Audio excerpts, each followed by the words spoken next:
Esprit Libre, la grande émission du Figaro et du Figaro Magazine. Un jeudi par mois, nous recevons deux personnalités pour approfondir un sujet d'actualité. Ce jeudi, nous avons le plaisir de recevoir Sarah Knafo, députée européenne Reconquête, et Julien Dray, ancien député socialiste et essayiste. Il signe un livre à charge contre Jean-Luc Mélenchon. Qui est Jean-Luc Mélenchon? Il raconte la dérive idéologique du leader de la France insoumise. Nous nous demanderons comment la gauche en est arrivée là. Quelle est la plus grande menace aujourd'hui pour la République? Vient-elle de la droite identitaire ou de la gauche radicale? Tout de suite, les réponses de nos deux esprits libres, Julien Dray et Sarah Knafo.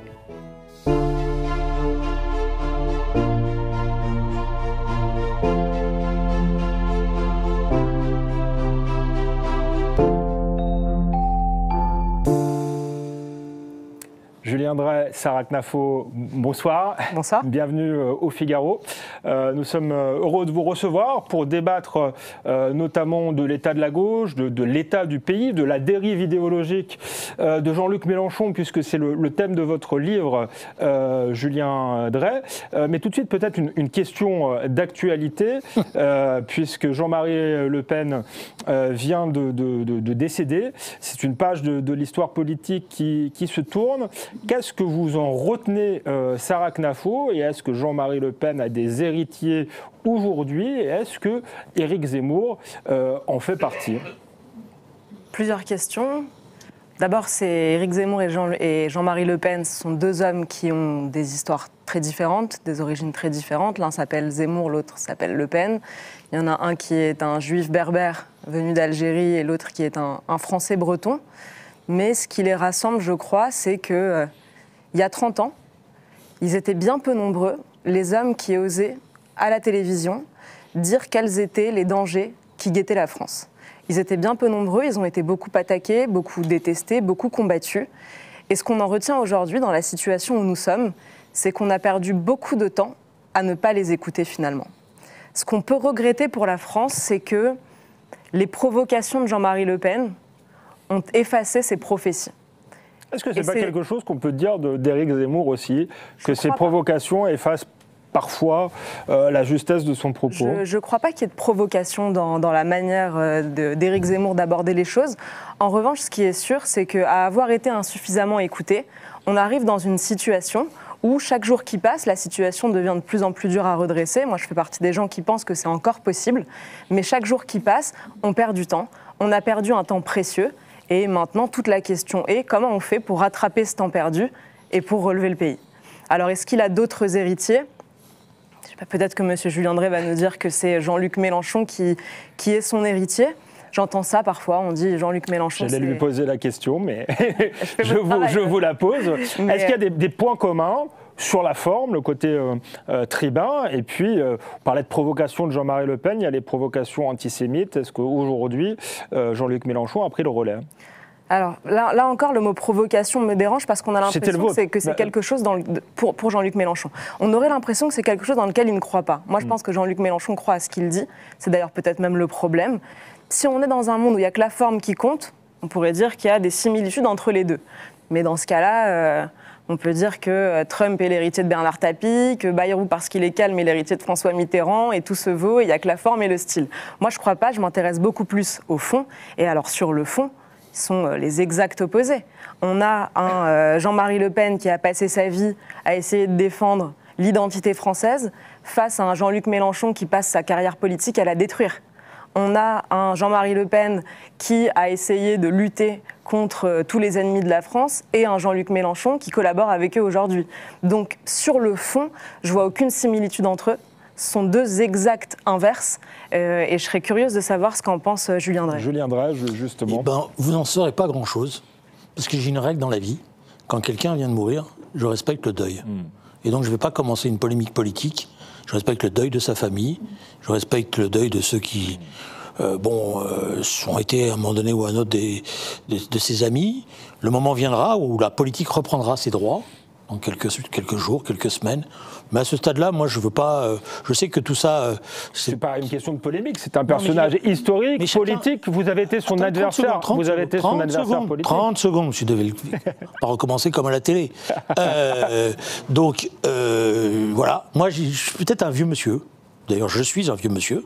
J'ai des règles morales. Voilà. Alors je sais que ça fait pas terrible, mais quand quelqu'un vient, je vais pas commencer tout de suite à dire alors je juge, etc.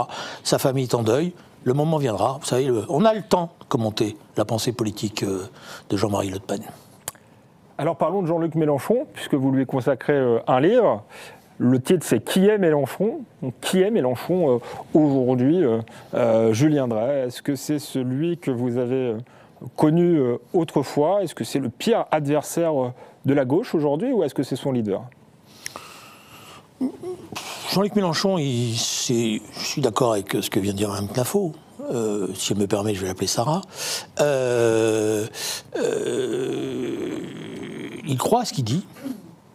Voilà, ça c'est vrai, je suis d'accord. Je ne pense pas que ce soit simplement des fantaisies ou des opportunités, même s'il y en a. Donc il a connu une évolution idéologique et le livre raconte cette évolution idéologique. C'est pour ça que je l'ai fait.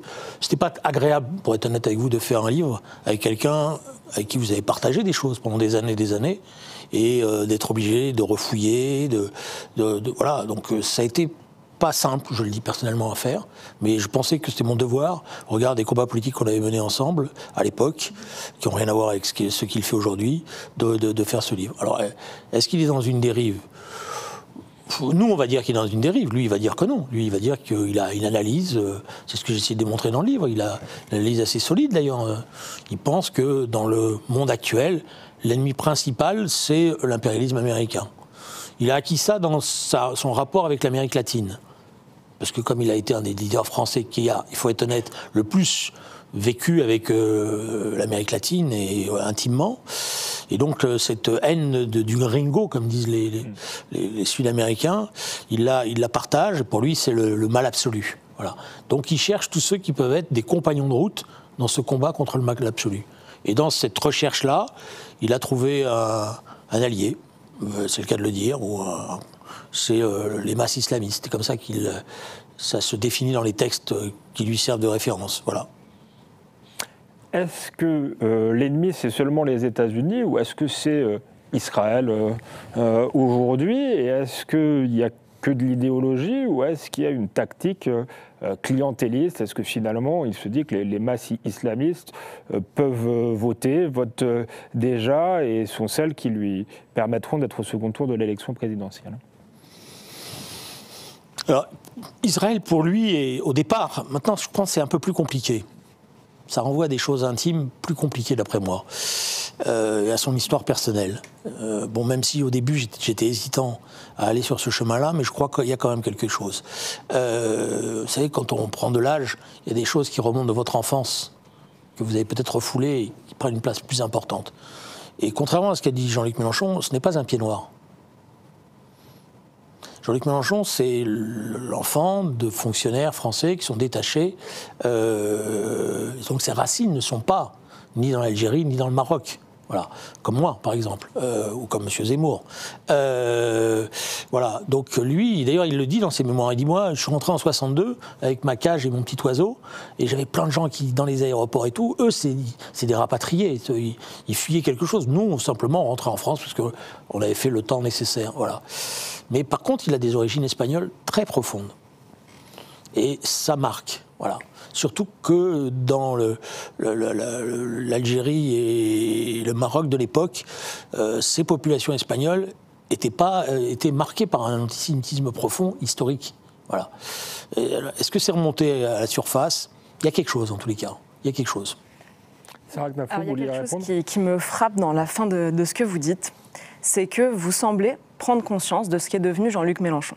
Vous semblez également prendre conscience du fait qu'il est aujourd'hui une stratégie qui est celle de draguer, comme vous le dites, les masses islamistes. Je ne sais pas ce que ça veut dire, les masses islamistes. C'est angoissant de se dire qu'on a des masses islamistes en France, mais vous nous direz peut-être. Et puis à la fin, quand vous essayez de trouver la cause de son antisémitisme, ou en tout cas de ses tentatives de séduire les antisémites, vous nous dites c'est parce que c'est un catholique espagnol. Et alors là, on retrouve le Julien Drey de sa jeunesse, qui veut accuser le catholicisme, qui veut accuser les Européens, qui ont un vieux fond antisémite. Et là, soudain, ce n'est plus du tout la faute des masses islamistes qui, eux, pour le coup, vivent un antisémitisme systémique, quand même dire la gauche, des pays dans lesquels il y a un antisémitisme récurrent, parfois, dans l'histoire, un antisémitisme d'État. Mais soudain, c'est plus du tout pour les séduire elles, mais parce que la famille de Jean-Luc Mélenchon est une famille catholique espagnole. Et alors ça, c'est dérangeant parce qu'on a l'impression que d'une certaine manière, vous comprenez et que parfois vous avez vos vieux réflexes qui culpabilisent encore l'Europe, qui ressortent. Et pourtant, je vous ai lu, et cette phrase m'avait déjà frappée, ce passage sur les origines espagnoles et catholiques de Mélenchon qui expliquerait tout, parce que dans ce même livre, vous citez Albert Memmi. Et c'est un auteur que j'aime beaucoup, qui compte beaucoup pour moi, parce que moi aussi, je viens d'une famille juive marocaine qui a dû fuir le Maroc, comme la famille d'Éric Zemmour a dû fuir l'Algérie, comme votre famille qui pourtant avait voulu y croire. Vous êtes resté après l'indépendance. Une famille, je me permets d'en parler parce que vous en avez beaucoup parlé, une famille d'enseignants de gauche qui a cru qu'elle pouvait coexister, qui est restée en Algérie après l'indépendance et qui a finalement dû se résoudre à partir et qui a compris que ce fantasme de l'amitié judéo-musulmane devait malheureusement prendre fin, parfois dans le sang et très souvent dans la violence, et qui finalement est arrivé en France pour s'y réfugier. Et je ne vous jette pas la pierre parce que ma famille a fait la même chose. Mais quand on cite Albert Memmi, c'est qu'on comprend que cet antisémitisme systémique, on le retrouve beaucoup dans les pays musulmans. Et ce qu'on a fait, et si j'ose me permettre, mais j'espère qu'on y reviendra, ce que vous avez contribué à faire, c'est qu'on a accueilli en France cet antisémitisme qu'on avait presque réussi à faire disparaître depuis la fin de la Seconde Guerre mondiale. C'est-à-dire qu'on l'avait réduit dans les marges qu'il n'avait plus droit de citer et qu'aujourd'hui en France, on peut crier dans les rues « mort aux Juifs ». Des scènes qu'on ne pensait plus jamais revoir depuis la fin de la Seconde Guerre mondiale et qu'on retrouve aujourd'hui importées d'un autre continent avec une autre culture qui, pour le coup, est à majorité, qui vient de pays où, je le répète, il y a un antisémitisme systémique, et je sais que vous serez d'accord sur ce point précis, parce que vous citez Albert Memmi, et c'est tout ce qu'il s'attache à démontrer. Il y en a beaucoup d'autres qui ont démontré le fait qu'à chaque fois que des Juifs ont été dans des pays à majorité musulmane, ils ont toujours été persécutés. Et malheureusement, pour les Juifs français aujourd'hui, et pour tous les Français, on a recréé cette situation en France, alors que dans les années 60, la France était devenue une terre d'asile pour ces gens. Il y a beaucoup de choses dans ce que vous dites. D'abord, je ne sais pas si j'ai découvert, parce que, puisque vous citez Éric Zemmour, je l'ai vu nombreuses fois manger avec Jean-Luc Mélenchon, et apprécier Jean-Luc Mélenchon. Donc lui aussi, visiblement, il a été berné. Comme moi. Bon, moi je ne crois pas à ça. Ça, je crois que ça, c'est l'histoire que vous réécrivez. Comme souvent, d'ailleurs, on réécrit toujours l'histoire en fonction de l'intérêt du moment. Voilà. De quoi est-ce que vous parlez ? Ça veut dire que Jean-Luc Mélenchon est comme tout être humain. Il a évolué, il a changé, il a bougé. Bien sûr. Voilà. Donc, je n'ai pas sous-estimé l'antisémitisme de Jean-Luc Mélenchon. Je pense qu'il a changé. J'ai jamais dit ça. C'est ce que j'ai cru comprendre. Non, ce que je vous reproche, c'est de voir la source de... Pardon, non, mais j'essaye juste de reprendre pour comment vous soyez précis dans votre réponse. Merci de me permettre d'être précis. Oui, au moins précis sur ce que j'ai dit, si je puis me permettre.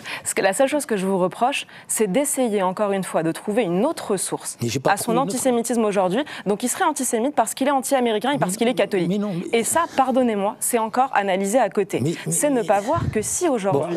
Laissez-moi répondre parce que... Alors, ok, reprenez. Vous me dites que vous avez lu mon livre, mais visiblement, ou je l'ai mal écrit, ce qui est possible, et je ne me suis pas fait comprendre, ou vous avez lu trop vite. Le professeur que j'ai été, plus exactement, aurait tendance à vous dire que vous avez été peut-être un peu trop vite, c'est-à-dire que vous avez projeté ce que vous avez envie de voir dans ce livre sans lire ce qu'il y a dedans. Vous l'avez répété à l'instant. Je l'ai répété parce que je pense que dans la construction d'une identité, ces racines personnelles, ça joue aussi, ces choses qui remontent, etc. Donc j'ai essayé de comprendre la complexité. Alors je sais que peut-être ça vous paraît bizarre de comprendre, mais j'essaye de comprendre la complexité du personnage. Pourquoi ? Parce que justement, je l'ai vu évoluer. Et dans cette complexité, il y a à la fois de l'analyse politique et certainement des choses personnelles, et essayer de croiser les choses pour comprendre ce qui s'est passé. Mon livre, il dit pas que, et mon analyse, c'est pas que Jean-Luc Mélenchon, je sais pas comment vous avez dit, est antisémite parce que catholique. Antisémite parce que catholique, c'est pas ça du tout. Après, les masses islamistes, c'est un concept politique. C'est pas moi qui l'ai inventé, ce terme-là. C'est un concept. D'ailleurs, dans mon livre, je l'explique. Je cite les sources, je cite les phrases, les textes. C'est un concept qui a été inventé par des trotskistes anglais qui ont dégénéré. Un type qui s'appelait Tony Cliff, notamment comme au tous départ. Les trotskistes. Oui, non, pas comme tous les trotskistes, la preuve. Justement. Bon, et pas comme Léon Trotsky, c'est ce que je démontre dans le livre, qui a lui beaucoup évolué sur cette question-là, y compris dans la lutte contre l'antisémitisme. J'ai passé un long moment dans le livre à raconter tout cela, y compris dans son affrontement avec le stalinisme. Donc j'ai perdu le fil de ce que je voulais vous dire, parce qu'il y a tellement de choses. Vous étiez sur les masses islamistes. Donc les masses islamistes, je voulais dire, c'est simplement un concept. Il n'y a pas des masses islamistes en ça. Eux, ils analysent, dans leur analyse stratégique, qu'il y a aujourd'hui une sorte de révolte des populations musulmanes. C'est ce qu'ils appellent donc les masses islamistes, et que cette révolte, pour une part, elle est religieuse, mais pour une autre, elle a un contenu, ce qu'ils appellent anti-impérialiste. Et ils pensent que ce contenu anti-impérialiste leur permet cette convergence. C'est pour ça que j'ai employé ce terme-là, voilà, pour être précis. Alors après, sur ce que vous dites sur Alors, le problème, c'est qu'il faudrait des heures pour revenir là-dessus. Sur le caractère systémique, oui, c'est vrai, il y avait de l'antisémitisme en Algérie, mais il y avait aussi de la coexistence. Il y avait une formidable coexistence pendant longtemps. Pourquoi il n'y en a plus aucun ? Alors, pourquoi il n'y en a plus aucun ? Parce qu'il y a un truc qui s'appelle l'islamisme radical, qui a pris le pas sur le reste et qui a structuré une partie de la population. Et en Tunisie, c'était l'islamisme radical. Il reste 1000 juifs en Tunisie. J'y ai vécu d'ailleurs. Oui, parce que mais vous savez, ça c'est puisque vous avez raconté l'histoire de ma famille, je vais vous la raconter en détail. Comme ça, voilà. Mon père, ma mère, je crois à juste titre d'ailleurs, ils pensaient que de manière l'indépendance de l'Algérie était inéluctable et que d'un certain point de vue, il valait mieux anticiper cela. Et je pense, si vous me permettez, que si on avait anticipé cela, les choses ne seraient peut-être pas forcément passées de la même manière en Algérie. Voilà. Voilà. Donc ça, c'est notre analyse, mais je ne suis pas sûr que le général de Gaulle, dans son bilan, sur le plan de ce qu'il a fait en Algérie, ait été formidable. Voilà, si vous me permettez mon avis, venir dire aux pieds noirs, je vous ai compris, l'Algérie va rester française, tout en négociant avec les pires ennemis de la France, comme le raconte très bien M. Gisbert dans son livre. Voilà. Donc, ils pensaient que l'indépendance, et ils pensaient qu'une coexistence, à l'époque, était possible. Et d'ailleurs, nombre de leurs amis et de leurs camarades le pensaient aussi. Et ils ont fini, d'ailleurs, pour une part, en prison, ceux-là. Voilà. Mais mon père était une sorte de recteur. Donc il est revenu, et en 65, quand il pénètre dans une salle de classe, il voit la carte du Moyen-Orient dessinée, l'État d'Israël rayé, et il s'en prend à l'instituteur qui est là, qui est alors à l'époque un instructeur syrien, puisque commence ce qu'on appelle l'Algérie algérienne. C'est-à-dire le moment où, au sein du FLN, la tendance boumedienne l'emporte sur le reste. Et il ouvre le cahier, et dans le cahier, il y a un problème de maths, qui est 5 juifs sont en train de jouer aux billes, il y en a 3 qui sont tués, combien il en reste ? Donc là, évidemment, ça dégénère. Et comme ça dégénère, il en vient aux mains quasiment avec l'instituteur. Et comme on est dans les jours qui précèdent le coup d'État de Boumedienne, quand Boumedienne fait son coup d'État, il est considéré comme soi-disant ben-belliste, et donc nous sommes obligés de nous sauver d'une manière encore plus dramatique que les Pinois, parce que nous, il a fallu qu'on mente. Donc on a tout laissé, je suis rentré à Paris avec un petit... moi j'étais jeune, voilà. Bon, voilà. Donc, comment vous dire ? Parce que ça, c'est des souvenirs d'anciens combattants. Je ne pense pas que ça soit aussi simple que vous le disiez. Je suis d'accord. Et d'ailleurs, je veux dire, les historiens, Albert Méville le démontre, mais Georges Mansoussan le démontre magnifiquement, Nathan Weinstock aussi. Oui, la dimitude, ce qu'on appelait la dimitude, c'était la supériorité, voilà. Et donc, oui, il y avait de l'antisémitisme, il y a eu des programmes d'Israël. Mais il y avait aussi une coexistence. D'ailleurs, vous le savez très bien, puisque il y a toute une population juive qui vivait au Maroc, en Tunisie, en Algérie. Puis après, il y a eu autre chose. Il y a un courant politique qui s'est installé, qui a conquis tous ces gens-là et qui les a amenés à la confrontation. Donc vous dites ce sont des souvenirs d'anciens combattants. On répond là-dessus et puis après on va avancer. Ce qu'on aurait aimé, moi aujourd'hui en tant que Française, ce que j'aurais aimé, c'est que ces souvenirs vous aident à ne pas reproduire les mêmes erreurs.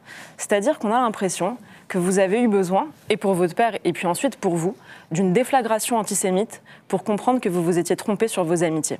C'est-à-dire que votre père se dit « je vais rester en Algérie » alors que tout avait prouvé qu'il ne voulait plus de tout ce qui s'apparentait à des Français, et vous étiez Français de par le décret Crémieux, mais je reste quand même parce que je suis universaliste, je suis de gauche, je suis humaniste, il faut rester. Et puis il se rend compte en entrant dans cette classe, et l'histoire est poignante, et ça je comprends tout à fait ce que vous avez pu ressentir, vous aviez votre vie là-bas, et vous vous apercevez qu'il faut partir. Alors se tromper une fois, on peut comprendre, mais pourtant vous arrivez en France, et quand vous avez mon âge, vous créez SOS Racisme. Et à ce moment-là, votre slogan, l'un de vos slogans, c'est « Qui touche à un juif, touche à un arabe ».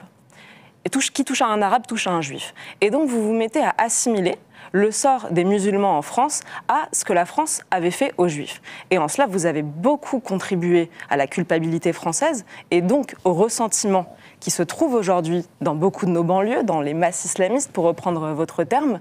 Et ce qu'on peut regretter, c'est que vous n'ayez pas appris de cette erreur. Et aujourd'hui, alors vous avez une prise de conscience qui a été longue, etc., mais j'ai l'impression que le point culminant, c'est le 7 octobre. C'est un peu pour transposer à l'échelle de votre propre vie, votre père qui rentre dans cette classe et qui voit l'État d'Israël barré. Et après le 7 octobre, vous vous apercevez qu'en France, la situation que vous aviez vécue dans votre famille par le passé se reproduit de la même manière. Qu'il y a des gens qui ne veulent pas coexister.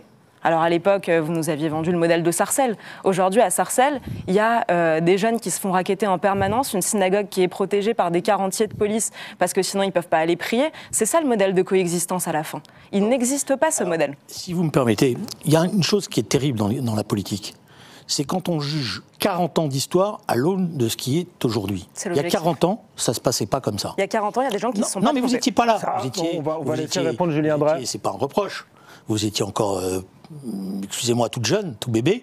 Ça ne se passait pas comme ça. Il y a des gens qui avaient compris. Non, on parlait de Jean-Marie Le Pen. Il y avait Éric Zemmour qui s'opposait à. Jean-Marie Le Pen, il voulait garder l'Algérie. Il fait un discours à l'Assemblée nationale où il dit la religion musulmane. Il parlait de SOS Racisme. D'accord, mais Jean-Marie Le Pen. On va laisser Julien Drey répondre parce que sinon, Jean-Marie Le Pen, il pensait lui que l'Algérie que les musulmans avaient toute leur place dans la France. Rappelez-vous le discours de 56. C'est pour ça qu'il défend la grande Algérie, etc. Donc, vous voyez, il n'avait pas autant anticipé que ça l'évolution des choses. Voilà.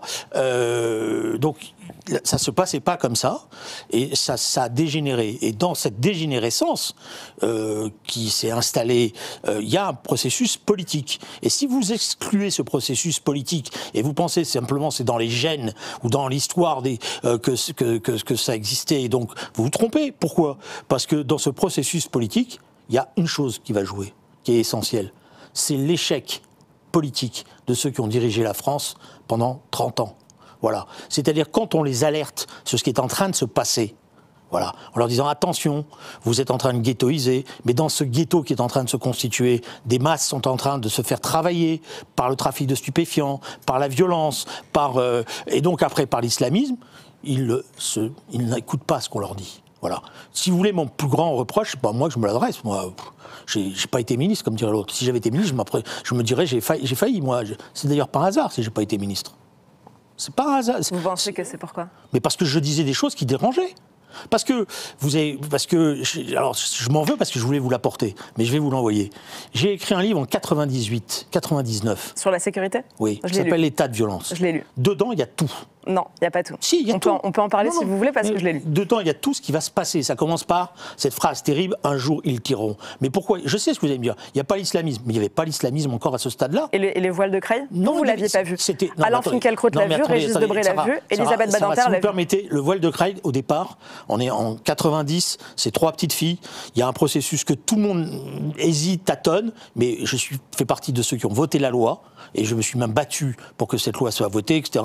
On n'avait pas l'islamisme tel qu'il était aujourd'hui. On avait un islam, ça s'est installé progressivement avec, vous le savez très bien, des agents extérieurs qui ont été envoyés par des puissances extérieures pour, voilà, c'était pas comme ça, c'est pas. Je vous oui, ça n'a fait qu'empirer. Ça, je suis d'accord avec vous. Il y a un processus qui s'est installé. Si on avait cassé les ghettos. Voilà, si on n'avait pas laissé les gens ensemble, si on n'avait pas permis justement à ce que coexiste tout ce qu'on a vu, etc., eh ben, on n'en serait pas là. Voilà. Donc si vous déshistorisez les choses, c'est-à-dire si vous voyez qu'avec les lunettes d'aujourd'hui, la situation, et vous ne comprenez pas tout ce processus politique, vous allez, si vous me permettez, passer à côté et d'un certain point de vue, dédouaner ceux qui ont exercé des responsabilités politiques. Est-ce que vous êtes d'accord au moins que ceux qui ont exercé des responsabilités étaient plutôt vos amis? Non, les vôtres aussi. François Mitterrand? Non, et Jacques Chirac? François Mitterrand? Non, et Jacques Chirac? C'est pas du tout mon ami Jacques Chirac. D'accord, mais bon, moi, je vous ai dit les responsables. Moi, François Mitterrand, j'ai aucun problème. On va essayer d'avancer. Plutôt que de... c'est bien de pointer les responsabilités, mais on a compris que vous estimiez que Julien Drey avait une responsabilité. On a beaucoup de choses à dire dessus. J'allais oublier, juste pour vous titiller un peu, Nicolas Sarkozy. Je peux répondre à Alexandre, s'il vous plaît. D'accord. Rapidement, après j'aurais une question à vous poser sur la guerre d'Algérie, parce que c'est important. Avec plaisir. Ça nous permettra d'évoquer Boualem Sansal, ce qui est intéressant. Bien volontiers. Sur un mot, parce qu'il est important pour la suite, et c'est pas histoire d'accuser M. Julien Drey. Il n'était pas tout seul, ils ont été très nombreux à faire ça. Dans vos manifestations, il y avait beaucoup de monde. J'ai l'habitude. Très bien. Il y a un mot qui me dérange. Vous dites si on avait déghettoisé. Et ça, sincèrement, je vous le reconnais, vous êtes très fort sur l'emploi des mots. Et on sent bien votre formation trotskiste. Tout à l'heure, vous plaisantiez en disant à Alexandre Devecchio qu'il n'était pas trotskiste parce qu'il avait peu de méthode. Tout à fait, on reconnaît le trotskiste en vous. Mais les mots que vous avez employés dans votre vie ont toujours été utilisés à dessein. Ils ont touché juste. Et à mon avis, ils ont fait beaucoup de mal. Je vais vous donner quelques exemples. Quand vous parlez des banlieues qui se communautarisent parce que les Français s'en vont, parce qu'ils ne peuvent plus vivre comme ils vivent, et c'est une jeune fille du 93 qui vous le dit, vous parlez de ghetto. Quand vous parlez d'expulsion, de clandestins par exemple, ou de délinquants, vous parlez de rafles, pour bien nous rappeler l'époque ancienne d'une France qui s'était mal conduite. Quand vous avez, je peux vous le retrouver partout et n'importe qui peut aller chercher. Julien Drey qui parle de rafles. Non. Une seule fois, je sais Google quand je l'ai Julien Drey rafle, c'est très facile de trouver sur Google. Je sais quand je l'ai fait. Mais alors il y a une troisième chose que vous avez faite. Quand vous aviez dû choisir un logo pour SOS Racisme, vous avez choisi une main jaune. Et à l'époque, vous expliquiez que c'était très intéressant parce que ça renvoyait à l'étoile jaune. Et ça, c'est très grave, parce que vous mettez dans la tête des gens précisément ce que je vous disais tout à l'heure, qui touche à un arabe, touche à un juif. Vous avez joué sur la culpabilité française. Et en jouant sur la culpabilité française, vous avez créé le ressentiment qu'on connaît aujourd'hui. Parce qu'on ne dira pas à des gens qui doivent s'assimiler, s'intégrer, ou ce que vous voulez, le droit à la ressemblance, appelez-le comme vous voulez. On ne dira pas à des gens qu'ils doivent nous ressembler quand on leur apprend qu'on est des oppresseurs et des nazis. Et c'est malheureusement le sentiment sur lequel vous avez joué, en parlant de rafle, en continuant de parler de ghetto jusqu'à aujourd'hui. Les ghettos, c'est quelque chose historiquement de très grave. C'est pas anodin de dire qu'on a créé des ghettos. On les a pas créés, les ghettos. Ils se sont ghettoisés parce qu'ils vivent entre eux et qu'à la fin, les autres s'en vont. C'est très grave de dire que c'est la France qui a... Vous n'êtes pas une enfant du 93. Je suis pas une enfant du 93. Vous le savez mieux que moi. Mais non, si vous étiez une enfant du 93, j'aurais vécu ce que j'ai vécu moi. Parce que moi aussi, je suis un enfant du 93. Vous avez lu Christophe Guilluy aussi, j'imagine. Moi, j'ai vécu dans une banlieue où on cohabitait tous ensemble, dans mon immeuble. Avec des Italiens, des Espagnols, des Portugais. Non, des Arabes. Des Devecchio. De Vecchio, je ne sais pas, mais en tout cas, moi j'avais... Lui aussi, 93. Je suis le 93 aussi, mais pour rien vous cacher, mais moi je ne participe pas au débat. Non, mais ce que je veux dire par là, c'est que dans toute cette phase-là, on vivait tous ensemble et on vivait en harmonie. On vivait en harmonie et on n'était pas en compétition. Alors, je suis en train de finir ma phrase et après je laisse Alexandre nous parler de ce qu'il veut. Pardonnez-moi, je finissais sur le ressentiment. Si vous me laissez, vous m'avez fait la truc que je connais par cœur, vous avez fait la chose que vous avez reprise, que Paul Lyonnais écrit, et que vous récitez les uns et les autres. Tout ça, c'est la faute SOS, tout ça, c'est l'étoile jaune, tout ça, c'est machin. Et alors, c'est pas vrai parce que certains l'ont vu. Je fais juste une remarque. La montée de l'antisémitisme, elle touche tous les pays européens, et dans tous les pays européens, il n'y a pas de SOS racisme. La montée de la violence, elle touche tous les pays occidentaux et il n'y avait pas SOS Racisme. Donc tout mettre sur le dos de SOS Racisme. Il y a des gens qui n'avaient pas de Julien Drey. C'est un peu rapide. Au Japon, il n'y avait pas de Julien Drey, il n'y a pas d'antisémitisme au Japon, en Pologne, en Hongrie. D'accord, mais au Japon, ils n'avaient pas les masses islamistes. Il n'y avait pas de Julien Drey qui ont culpabilisé la France pour les accueillir. On a compris, il va vous répondre ça. 30 secondes. Moi, j'ai culpabilisé personne. Je pensais et je pense toujours qu'on pouvait vivre tous ensemble correctement autour de ce qu'était l'esprit de la République. C'est-à-dire des droits et des devoirs. Voilà, c'était ça qu'on défendait. Contre ceux qui, justement, pensaient que chacun devait vivre séparé. Nous, on revendiquait le droit à la ressemblance, c'est pas le droit à la différence. Contrairement, d'ailleurs, à ce que vous avez tous raconté, nous, on s'est affrontés. Monsieur Devecchio pourrait en témoigner, à des gens comme le Bondi Blog, qui prenaient déjà le droit à la différence. Le Bondi Blog, c'est quelques années après SOS Racisme, quand même. Non, c'est en même temps. 80. C'est après les émeutes de banlieue. Bon, d'accord, les émeutes de banlieue, elles commencent en 83. C'est faux, de 2005. Je finis là-dessus, juste une chose. Si on avait, par exemple, la montée du trafic de stupéfiants, voilà. ça structure aujourd'hui. Voilà. Et oui, j'emploie le terme de ghetto, j'ai aucune honte à employer. Vous n'allez pas me culpabiliser en me disant c'est grave. Oui, c'est grave. C'est votre métier de culpabiliser. Mais non, mais je culpabilise personne, je vous dis c'est des ghettos. Mais qui a été un des premiers à dénoncer la ghettoisation? Dites-moi. Guy, vous voyez, vous n'avez pas tout lu. En rapport de Julien Drey 1992, dérive mafieuse des banlieues. C'est ce dont je vous accuse, d'avoir été l'un des premiers à parler de ghetto. Dérive mafieuse des banlieues en 92. Et dans vos solutions, alors je vous disais que vous avez lu. Il y avait justement la nécessité de ne pas laisser faire ça. Donc de casser les trafics de stupéfiants, d'avoir une politique de lutte efficace là-dessus, de ne pas laisser les gens s'enfermer entre eux et faire que justement tous les Blancs s'en aillent parce qu'ils ne pouvaient pas. Vous savez, j'ai été député pendant 25 ans et j'ai été député de quartier très difficile, donc j'ai vu les choses se passer. Et c'est pour ça que j'ai essayé d'attirer l'attention, c'est pour ça que j'ai fait le livre que je vous ai dit, État de violence et tout, pour attirer l'attention de la gauche sur ce qui était en train de se passer et qu'elle ne soit pas angélique sur ce qui était en train de se passer. Oui, voilà. Maintenant, puisque vous avez dit le passé, moi je me rappelle de quelqu'un que j'aimais bien d'ailleurs, sur le fond, humainement parlant, qui s'appelait Jacques Chirac, qui en 1995 est élu sur quelque chose de très important, qui est le plan Marshall pour les banlieues.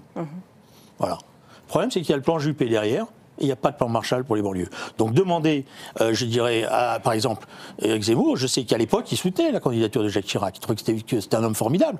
Mais il a aussi il n'a pas fait ce qu'il avait dit. Ce même Jacques Chirac que vous avez empêché, en 86, de faire sa réforme de l'immigration, en fomentant des révolutions étudiantes. Et à chaque fois que la droite... Il est au pouvoir, Sarah. Donc s'il veut faire sa réforme, il l'a fait en 95. À chaque fois que la droite a voulu freiner les vannes, je finis sur cette phrase, à chaque fois que la droite a voulu fermer les vannes pour empêcher la ghettoisation... Mais la droite n'a pas de responsabilité. Comme toujours en France. Ah oui, comme toujours en France. Ça, c'est une explication. La droite n'a pas... Je vais faire la même chose. Je ne me reconnais pas dans ce bilan. Vous pouvez m'attaquer sur Chirac, je ne me reconnais pas dans ce bilan. Avec ça, on peut faire. Je vais me servir de votre argument pour dire, nous, la gauche, on n'a pas pu faire une politique de gauche puisqu'il y avait la droite. Mais vous avez été trop à gauche. Au contraire, la droite n'a jamais su vous empêcher. Ah oui, voilà. Bon, on va régler. Vous êtes formidable. Tous les autres avant vous étaient catastrophiques. On va vu la situation précisément. Essayer de poursuivre. Ça, c'est facile. On va essayer de poursuivre une conversation. 5% aux élections. C'est pas tous les Français. Vous avez voulu débattre avec moi, je viendrai. D'accord, mais pourquoi non, mais parce que je pense qu'il faut débattre avec vous. Parce que moi, si je représente rien, pourquoi avez-vous voulu débattre avec moi? Non, est-ce que je vous ai dit que je ne vous représentais rien? Ne vous mettez pas tout de suite dans une situation de victime. Ça sert à rien. Je suis tout sauf une victime. Non, mais d'accord. Donc je n'ai pas dit que vous représentez rien. Vous me dites tous les Français le pensent. Que la classe politique avant moi il faut qu'on avance. On n'est pas là pour parler du score de Reconquête. C'est pas le plus intéressant dans cette conversation. Vous avez dit par contre quelque chose d'intéressant. Parce que, comme dit la phrase de Trotsky, la preuve du pudding, c'est qu'on le mange. Oui, j'essaie d'avoir de la méthode, contrairement à ce que vous m'avez dit tout à l'heure. Et donc, que cette conversation soit à peu près organisée. Donc, merci de me laisser arbitrer 2 minutes. Sarah Knafo, vous avez dit quelque chose d'intéressant au début, notamment, pas qu'une seule chose, Sarah, mais notamment lorsque vous avez évoqué le passé, la guerre d'Algérie. J'ai 2 questions, en fait. Est-ce que vous craignez aujourd'hui qu'il y ait un scénario en France comparable à celui qu'ont vécu les parents de Julien Drey ou les parents d'Éric Zemmour en Algérie? Et ensuite, un mot sur Boualem Sansal, écrivain franco-algérien emprisonné aujourd'hui en Algérie. Est-ce que cet emprisonnement fait justement écho à cette guerre d'Algérie qui, d'une certaine manière, n'est peut-être pas encore finie? Alors, beaucoup de choses et des choses différentes à la fois sur la situation en France avec ceux qui sont aujourd'hui des Français ou des étrangers qui sont arrivés mais qui vivent en France, et d'autre part, nos rapports avec l'Algérie. Sur nos rapports avec l'Algérie, c'est vrai qu'on a tous le sentiment que la guerre d'Algérie ne s'est jamais refermée, que l'Algérie nous en veut encore terriblement. Vous avez vu qu'il y a quelques années, ils ont remis au goût du jour cette strophe de leur hymne national qui accuse la France et qui dit qu'un jour viendra le temps où la France paiera. Ils ont remis ce couplet. Donc il faut imaginer le ressentiment terrible que les Algériens continuent aujourd'hui de vivre contre la France. D'ailleurs, je l'ai un peu subi personnellement quand il y a quelques semaines, quelques mois, j'ai parlé de l'aide publique au développement, du fait que la France donnait tous les 5 ans plus de 800 millions d'euros à l'Algérie. Et quand j'ai dit ce simple fait, qui est un fait public, officiel, sur toutes les statistiques gouvernementales, le gouvernement algérien a déposé plainte contre moi. Et le président de la République algérienne, M. Tebboune, a fait une conférence de presse où il m'a attaqué nommément. Par la suite, si je voulais me victimiser, je dirais que j'ai été beaucoup harcelée par des Algériens qui, malheureusement pour nous, vivent en France. Avec des sales juifs, sales sionistes, parfois même qui remontaient à des origines marocaines pour m'attaquer, menaces de mort, enfin la totale depuis son allocution. Et quand on voit ça, on se dit qu'ils nous détestent tellement qu'ils ont même honte de recevoir de l'argent de notre part. Donc ce qu'il faudrait faire aujourd'hui, et le cas de Boualem Sansal vient éclairer tragiquement ce rapport malsain entre nos deux pays, c'est qu'il faudrait divorcer pour de bon. En 1962, on leur a donné leur indépendance, on a prétendument divorcé, mais en réalité, on a eu la garde des enfants, on a continué de payer une pension alimentaire et on subit en plus les violences conjugales. Donc on a la totale, au lieu de dire que on a assez payé. On a assez payé pour les dédommager, on s'est assez senti coupable.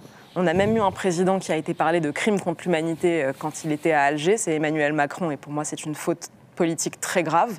Mais maintenant, je pense qu'il faut savoir dire stop. Il faut savoir leur dire qu'on ne leur donnera plus un centime, qu'on ne tolérera plus l'absence des laissez-passer consulaires. On a énormément de moyens de rétorsion contre l'Algérie, parce que nos liens, malheureusement pour nous, sont encore très forts, et surtout dans notre sens, pour leur donner à eux. Typiquement, pour le cas de Boualem Sansal, je pense qu'il est temps d'en faire un symbole. C'est quand même un écrivain qui a la nationalité française. C'est pas anodin que l'Algérie l'enferme. Il y a beaucoup d'autres intellectuels qui sont dans les geôles algériennes aujourd'hui, mais c'est pas anodin qu'ils décident d'enfermer un Français. Et je pense qu'ils le prennent pour ce que c'est, à savoir une véritable provocation contre la France. Et à chaque fois qu'on ne répond pas à ces provocations par de la fermeté, on continue de se décrédibiliser auprès d'eux. Et je pense que c'est le dernier des pays à qui il faut montrer une quelconque faiblesse. On a tous les moyens d'être forts et il faut utiliser ce cas pour exiger la libération de Boualem Sansal. Julien Drey, sur la répétition de la guerre d'Algérie et sur Boualem Sansal. Je vais dire à Madame Clinfo, bienvenue au club. Pourquoi j'ai dit bienvenue au club? Parce que moi, le gouvernement algérien, il me déteste. Il me déteste. Donc les insultes que vous subissez, moi, ça fait des années que je subis ça. Pas à cause de mon père. Vous savez à cause de quoi il me déteste? À cause de la fondation de SOS Racisme. Et je vais vous raconter 2 anecdotes. La première, c'est je suis en train de fonder SOS Racisme, et donc je propose d'aller en Algérie pour accompagner une personne qui vient de perdre son frère ou son père, etc. Et je suis convaincu par l'ambassade d'Algérie qui me dit « Vous ne pouvez pas venir en Algérie ». Je dis « Pourquoi ?» Il dit « Parce qu'on ne vous donnera pas de visa ». Je dis « Pourquoi vous n'allez pas me donner de visa ?» Il me dit « Parce que vous avez fondé SOS Racisme. » Et que ça ne va pas tout ça. Par contre, si vous ne vous occupez pas des Algériens, et notamment, ils me disent, si vous en prenez pas à l'amicale des Algériens, parce qu'à l'époque, c'était ça, la force, voilà, alors on peut peut-être s'arranger. D'ailleurs, vous avez un journal. Je dis, oui, j'ai un journal. Si vous voulez, on peut vous acheter des exemplaires du journal, et comme ça ira mieux. Je dis, alors, excusez-moi, d'abord, je vous ai acheté en librairie, mais vous n'allez pas me faire ça. Et deuxièmement, ça ne marche pas. Et je n'ai jamais pu retourner en Algérie. Ils me détestent. Voilà. Pourquoi ? Parce que je n'ai jamais fait aucune concession personnelle à ce qu'est ce régime. Mais par contre, je fais une différence, si vous me permettez, entre ce que sont les gouvernements et ce qu'est le peuple algérien. Parce que j'ai des centaines et des centaines de camarades qui se battent en Algérie, notamment chez les Kabyles, qui sont en prison et qu'on ne soutient pas. Deux cas totalement différents. Et parce que justement, on ne soutient pas, on n'a pas soutenu comme il fallait, et même on a laissé faire la répression, et même on a accepté le schéma de la guerre civile qu'ils ont imposé, qui les arrangeait bien à un moment donné, voilà, il y a effectivement aujourd'hui un gouvernement qui se permet tout, et des gouvernements français qui n'ont jamais été capables de dire « ça suffit ». Voilà, ça ne marche plus comme ça, et ça ne peut plus marcher comme ça. Alors évidemment, ils ont trouvé le filon. Ils nous font à chaque coup la culpabilité, etc., et tout ça, et à chaque fois les gouvernements sont faibles. Alors est-ce que sur Boualem Sansal, ça va être la ligne rouge? J'aimerais bien, je l'espère, j'en suis pas sûr. Voilà. Mais ce qu'il faut savoir, c'est qu'il y a tout un système qui s'est installé. là, ce qu'on est en train de découvrir là tout d'un coup, c'est le lobby pro-algérien, mais plus exactement pas pro-algérien, pro-gouvernement algérien, avec les associations qui sont plus ou moins manipulées, avec voilà. Et on n'a pas mené la bataille contre ça. Au contraire, les influenceurs étant une caricature. Voilà. Et là, vous avez raison, c'est que normalement, on aurait dû, y compris sur les questions d'immigration, c'est pour ça que je me bats depuis des années sur les quotas, parce que je pensais que c'était un instrument, y compris par rapport à l'Algérie, pour dire ça suffit. C'est pas entrer gratos et puis on fait ce qu'on veut, etc. et tout. Voilà. Le problème, c'est que ce qui m'inquiète, si vous voulez, c'est qu'à chaque fois j'ai vu ça. C'est-à-dire, j'ai vu des présidents de la République dire retenez-moi, je vais faire un malheur, et en même temps, en général, après, et je vois déjà... Aujourd'hui, Emmanuel Macron parle de déshonneur, mais il n'a pas l'air de vouloir engager un véritable rapport de force. Je vois quelques anciens diplomates commencer à prendre la parole. Et commencer à dire attention, vous avez sous-estimé, vous comprenez. Et je vois aussi la peur gagner un certain nombre de gens qui dirigent ce pays en disant mais est-ce qu'ils ne sont pas capables de nous refaire le coup des attentats ou laisser faire. Et donc à partir de là, la faiblesse commence. Voilà. Julien Drey, Boualem Sansal est un des symboles de la liberté d'expression. On commémore cette semaine les 10 ans de la tuerie de Charlie Hebdo, également de la tuerie de l'Hyper Cacher. 10 ans après, plus grand monde semble être Charlie à gauche. On se souvient qu'à l'époque, Jean-Luc Mélenchon avait fait l'oraison funèbre de Charb. François Hollande était au premier rang. Aujourd'hui, il siège aux côtés de Jean-Luc Mélenchon. Quel regard portez-vous, au-delà même de la France insoumise, sur ce qui a été votre famille politique pendant des décennies ? Alors, est-ce qu'il est peut-être toujours, vous le direz ? Vous avez raison, mais il y a quand même un événement que je ne veux pas passer sous silence. C'est ce sondage qui est extrêmement rassurant sur la société française. Ah oui. Il y a un sondage qui est sorti hier qui montre que la société française elle est encore plus Charlie qu'elle ne l'était il y a 10 ans. Ce qui, d'un certain point de vue, est un échec politique pour Jean-Luc Mélenchon. À part chez une certaine catégorie, si je puis me permettre. Vous avez vu ce chiffre ? Parce qu'il ne faut pas le laisser sous silence. 78% des Français de confession musulmane disent qu'il ne fallait pas faire ce dessin. Voilà, mais ça, c'était déjà présent dans les manifestations, on l'avait vu, on l'avait tous constaté. Et ça, c'est une bonne nouvelle pour Jean-Luc Mélenchon. Oui et non, parce que ça veut dire qu'en même temps, et dans une logique qui est sa logique à lui majoritaire, il n'a pas réussi à entraîner plus que le public qu'il a ciblé au départ. Or, il cible un public au départ, mais il espère bien que ça va lui servir de levier par rapport au reste. Voilà, donc la société française, je trouve moi-même, j'ai même été agréablement surpris, pour être honnête. Voilà, parce que j'avais plutôt le sentiment, personnellement, de ce que je vivais, que c'était malheureusement plus détérioré que ça. Alors après, sur l'évolution de la gauche, il y a deux choses. Il y a la gauche au pouvoir, donc le quinquennat de François Hollande, ses erreurs, ses échecs, le fait qu'il ne se représente pas et qu'il laisse la porte ouverte à n'importe quoi. Il y a un parti socialiste qui, à partir de là, n'a pas été capable de faire, comme nous on l'avait fait en 93 quand on perd, un bilan honnête de pourquoi on a perdu, de comment il faut se reconstituer une identité, etc., qui ne travaillent pas intellectuellement. Moi, dirigeant socialiste aujourd'hui, je les écoute, je ne sais pas ce qu'ils pensent. Je ne sais pas ce qu'ils pensent du monde, je ne sais pas comment ils voient les choses, je ne sais pas ce qu'ils pensent des multinationales du numérique, par exemple, de la manière dont on essaye de se battre contre ce qui est en train de se constituer, c'est-à-dire ce gouvernement officieux du monde, où un monsieur qui est milliardaire commence à dire « toi, tu as le droit, toi, tu n'as pas le droit », etc. Bon, donc je ne sais pas ce qu'ils pensent, mais parce que je pense qu'ils ne pensent rien. Ils pensent simplement à comment on va être élu. Avec ça, on ne va pas loin. Aussi, on devient opportuniste. Voilà.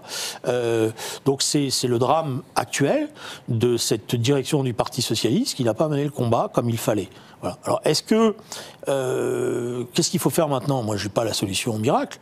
Il y a une chose que je sais, c'est qu'il n'y aura pas de renaissance de la gauche sans rupture totale avec Mélenchon. C'est pour ça que j'ai fait le livre. Et je vais vous faire une confidence et je finirai de faire ça. J'ai envoyé un petit SMS hier à Patrick Caner, en disant « Patrick, je t'ai entendu à la sortie de l'entrevue, tu dis que tu veux être l'opposition constructive, etc. C'est bien, mais en même temps, tu essayes de ménager Mélenchon. Ça ne sert à rien. Plus vous le ménagerez, plus il continuera. Il faut faire l'inverse de ce qu'a fait François Mitterrand. François Mitterrand en 1971 a fait l'union de la gauche. Nous, on doit faire la désunion. Et on doit dire qu'on ne... Comme l'a fait Mendès France, quand il est élu Premier ministre, il dit « il faut me décomptabiliser les voix des communistes qui ont voté pour moi à cause du stalinisme ». Eh bien, nous, on doit dire qu'on n'a rien à voir avec ce personnage, avec ce qu'il représente. aujourd'hui. Voilà. Et tant que la gauche ne dira pas ça, n'assumera pas l'affrontement, notamment dans la préparation des municipales, eh ben, elle ne sera plus la gauche. Vous l'avez dit à François Hollande, qui est venu ici débattre avec François-Olivier Gisbert il y a quelques semaines. Je lui ai dit, dès qu'il est candidat à la députation, je lui dis, tu repars à l'assaut, tu as du courage, etc. Il me dit, oui, il faut bien, etc. Je dis, ouais. Et puis, je viens quand même, comme j'avais une petite idée à la tête, je lui envoie un autre SMS, je lui dis, mais t'es candidat quoi, en fait? Il dit, je suis candidat Front Populaire. T'es candidat Front Populaire. Mais François, désolé, je veux pas François, t'es candidat sur un programme qui dit l'inverse de tout ce que tu nous dis, qui dit l'inverse de tout ce que t'étais quand t'étais président de la République. Quand je rentrais dans ton bureau pour dire il faut faire un peu de là, tu me disais on n'a pas l'argent, on peut pas, etc. Là, t'as 200 milliards de dépenses publiques, ça te pose pas de problème. Je dis oui, mais les programmes, tu sais, ça n'engage que ceux qui les lisent. Après, on verra. Et c'est avec ça, justement, que je veux rompre. Parce que je pense que la gauche, c'est pour ça que je suis si ferme, si elle fait ça, elle ne s'en sortira pas. Donc François Hollande, il n'a qu'un intérêt, c'est qu'il faut qu'il affronte Mélenchon. Mais pas par des petites vannes. Pas par des petits souhaits et penser que, comme d'habitude, il va arriver à le... Non, en dénonçant ce qu'il représente. Et ça, c'est pas pareil.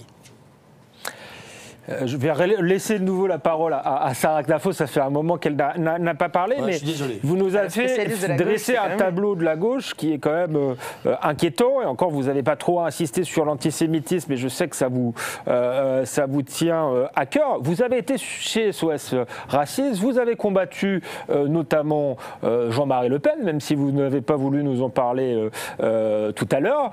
Je respecte le décès de quelqu'un. Non, mais voilà.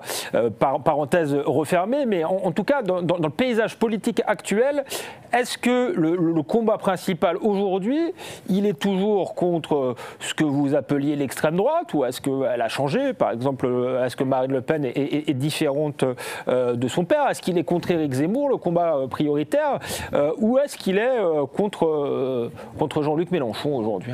Alexandre, vous êtes naïf, ou vous avez oublié? On était ensemble sur les plateaux de télévision quand je vous ai dit que je ne tirais pas un trait d'égalité. Vous ne vous adressez pas à moi, personnellement. Non, mais vous êtes genre... Je vous ai dit que je ne traitais... Vous savez, bien de le répéter. 30 secondes. Et vous le savez, puisque après on a eu le droit à une campagne terrible sur... On en avait même parlé à la télévision. Je ne tire pas un trait d'égalité entre Jean-Marie Le Pen et Marine Le Pen.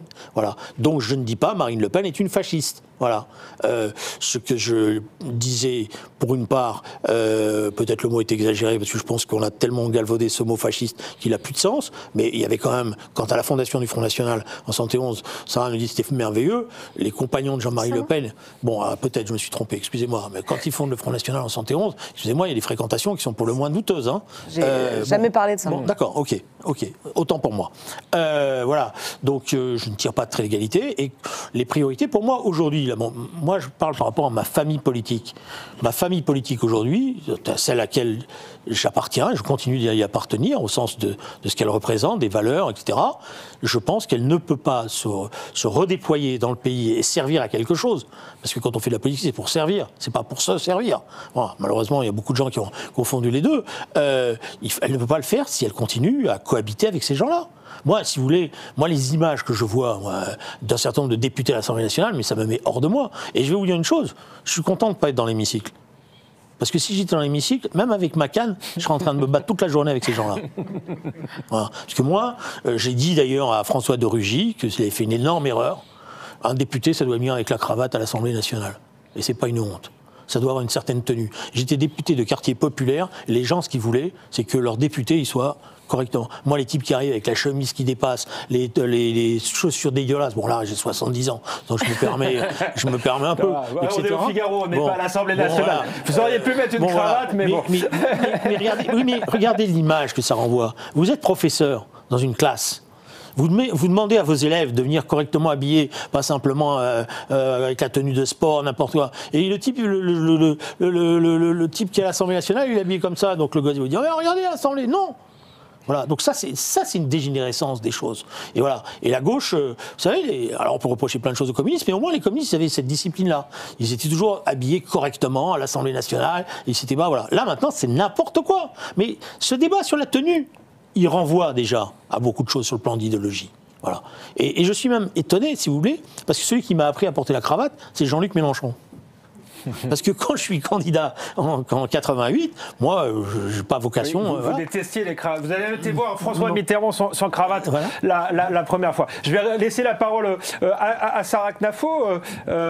Julien Dray a expliqué que aujourd'hui, la menace prioritaire était Jean-Luc Mélenchon. Est-ce que vous êtes d'accord? Jean-Luc Mélenchon est sans doute plus largement l'islamo-gauchiste. Et est-ce que vous seriez prêt à travailler avec une partie de la gauche laïque contre Jean-Luc Mélenchon? Alors, non, pas vraiment. Je vais vous poser la même. Pas vraiment, j'ai des choses à vous dire sur ce sujet. Premièrement, il reste 3 minutes, quand on vous écoute, on a le sentiment que ce que vous reprochez prioritairement à Jean-Luc Mélenchon, c'est le mal qu'il fait à la gauche, et pas le mal qu'il fait à la France. C'est la même chose. Ensuite, pas pour moi. Ah d'accord, mais ensuite, pour moi... ensuite, vous dites qu'il y aurait comme une totale opposition entre ce qu'a fait François Hollande et ce qu'a fait Jean-Luc Mélenchon. Moi, je ne vous ai pas entendu déplorer le fait que François Hollande, au second tour de l'élection présidentielle de 2012, avait bénéficié de 86% du vote musulman, parce que précisément, il avait appliqué cette stratégie Terra Nova, qui est en fait l'ancêtre de Jean-Luc Mélenchon. Jean-Luc Mélenchon la met en œuvre dès le premier tour, mais c'est aussi ce qu'a voulu faire François Hollande. Quand en 2016, vous avez défendu le fait que François Hollande devait se représenter, vous avez dit en réalité, je vous cite, l'affrontement de François Hollande, c'est l'affrontement entre ceux qui veulent défendre une France qui n'existe plus et ceux qui veulent défendre la nouvelle France. C'est mot pour mot ce que dit Jean-Luc Mélenchon aujourd'hui. Donc vous voulez nous dire que... C'est bien de relancer, mais j'ai dit qu'il nous restait que 3 minutes et je vous ai posé une question. Alors, donc, je vais répondre à ça, mais c'est quand même important. C'est que Julien Dray, dans ce livre, nous dit que Jean-Luc Mélenchon est son meilleur ennemi et pour moi, il est plutôt votre meilleur élève. Alors la question que je me pose aujourd'hui, c'est... peut-être. La question que je me pose, aujourd'hui, c'est pourquoi est-ce que quand on vous lit, vous nous dites que la seule chose que vous reprochez à Mélenchon, c'est qu'il ne représente pas assez bien la gauche, qu'il faudrait affronter la droite beaucoup mieux ensemble, etc. Alors qu'en réalité, tous les sujets que vous défendez aujourd'hui sont qualifiés de sujets de droite. Et je réponds à votre question, Alexandre. Vous êtes passé de SOS Racisme à CNews. Quand vous avez eu l'idée de débattre avec moi, quand vous avez eu l'idée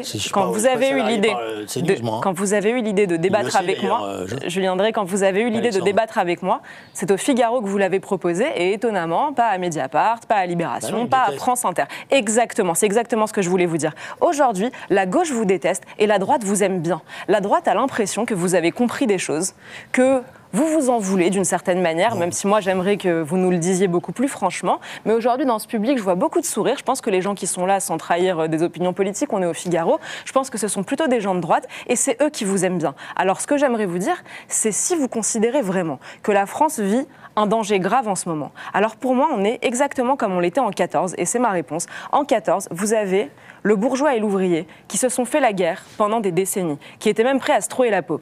Et puis arrive la guerre 14 et il y a un tel danger en face qu'ils se mettent à côté, qui deviennent frères de tranchées et qui se battent main dans la main en oubliant les désaccords du passé. Alors je vous inverse la question. S'il arrive à répondre en 30 secondes, le danger est trop grave pour se mettre... On va devoir couper. On a réussi malgré tout à vous faire discuter, ce qui est déjà pas mal, mais est-ce que vous voulez aller plus loin, Julien Dray? On ira plus loin. Parce que j'ai pas la même analyse que madame sur la guerre de 14, malheureusement, cette gigantesque boucherie inutile. C'est pas pareil qu'en 1940, voilà. Ça, bon, mais je ferme la parenthèse. Maintenant, la question qui est posée, c'est que vous posez, c'est moi je dis pas que c'est mon pire ennemi, Mélenchon. Je considère que aujourd'hui, ce qu'il fait à la gauche et donc au pays, parce que la gauche, elle est dans le pays, elle n'est pas en dehors, est criminelle.